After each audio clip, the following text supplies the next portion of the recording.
Vous savez, dans le monde vétérinaire, il y a une de ces énigmes médicales, une maladie si insaisissable qu'on a fini par la surnommer le grand imitateur. Aujourd'hui, on va mener l'enquête ensemble pour tenter de la démasquer. Eh bien, le lupus, c'est exactement ça. C'est une question un peu déroutante, n'est-ce pas? Imaginez un peu. L'armée qui protège l'organisme, tout à coup, se retourne contre ses propres citoyens. Elle se met à attaquer les tissus sains qu'elle est censée défendre. Voilà tout le conflit qui est au cœur de cette maladie. Pour être précis, son nom officiel, c'est le lupus érythémateux systémique, ou LES. C'est ce qu'on appelle une maladie auto-immune. En gros, le système immunitaire perd les pédales et ne sait plus faire la différence entre ses propres cellules et les vrais envahisseurs. Le résultat, une attaque généralisée qui peut toucher plein d'organes en même temps. Ok, comme dans toute bonne enquête, on commence par identifier les victimes. Alors, qui sont les suspects habituels? Quels sont les profils les plus à risque face à cette maladie si particulière? Premier indice, l'âge. Le LIS frappe rarement les très jeunes ou les animaux très âgés. Non, il choisit ses cibles en plein milieu de leur vie, en général autour de 6 ans. C'est ce qui rend souvent le diagnostic encore plus surprenant. Et puis, bien sûr, il y a la génétique, qui semble jouer un rôle assez important. Chez les chiens, on voit clairement que certaines races, comme le berger allemand ou le collie, sont plus touchées. Côté chat, par contre, c'est une autre histoire. C'est vraiment, vraiment très rare.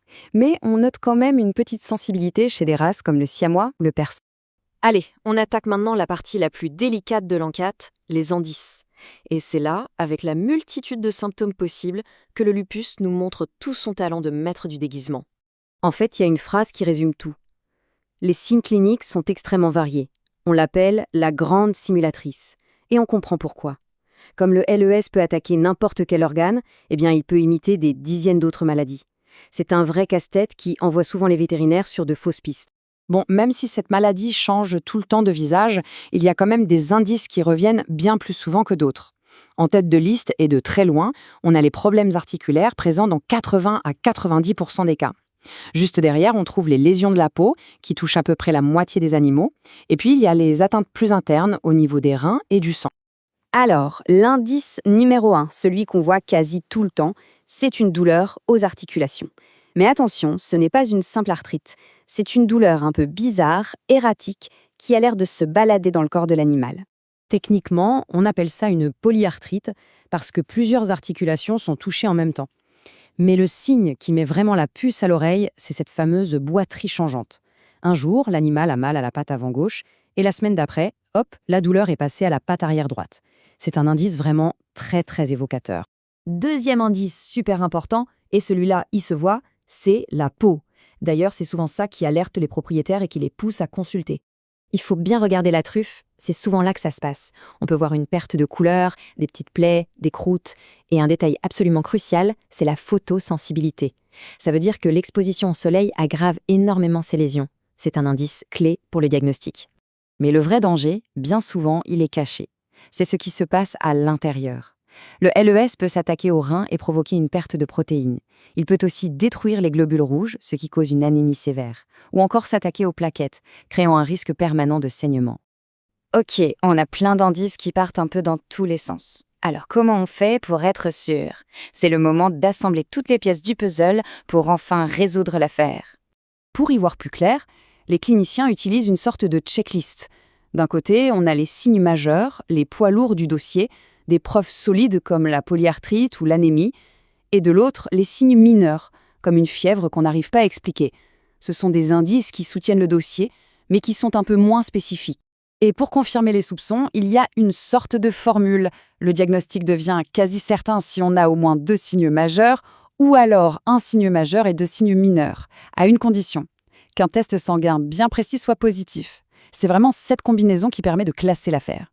Et ce fameux test positif, c'est le test des anticorps antinucléaires qu'on appelle aussi AAN.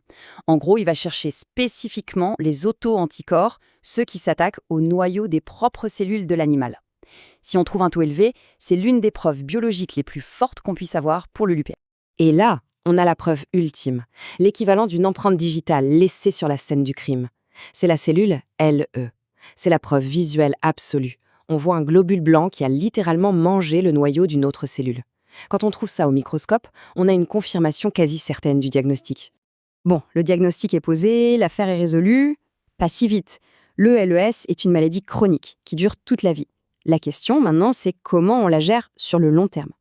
Le plan de traitement, il se déroule en 4 étapes stratégiques. D'abord, on frappe fort pour calmer le système immunitaire avec des immunosuppresseurs puissants. Ensuite, on passe en mode croisière avec un traitement de fond pour maintenir la rémission, mais avec moins d'effets secondaires. En parallèle, bien sûr, il faut gérer toutes les complications qui sont déjà là. Et enfin, une règle de vie essentielle à ne jamais oublier, l'exposition au soleil est à proscrire parce qu'elle peut déclencher des crises. Alors, pour conclure notre enquête, quel est le verdict? Quel est le pronostic? Et qu'est-ce qu'il faut vraiment retenir de cette maladie si complexe?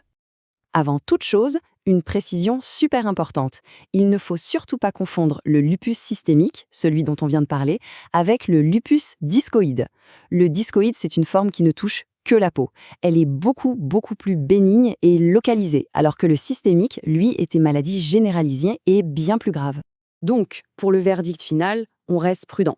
Le LS, ce n'est pas une condamnation à mort immédiate. Un traitement bien suivi peut offrir plusieurs années de bonne qualité de vie. Par contre, il faut être honnête, les rechutes sont une réalité. Et il faut surveiller les reins comme le lait sur le feu, parce que c'est souvent l'atteinte rénale qui assombrit le pronostic sur le long terme. Et tout ça, ça nous amène à une dernière question, un peu plus large.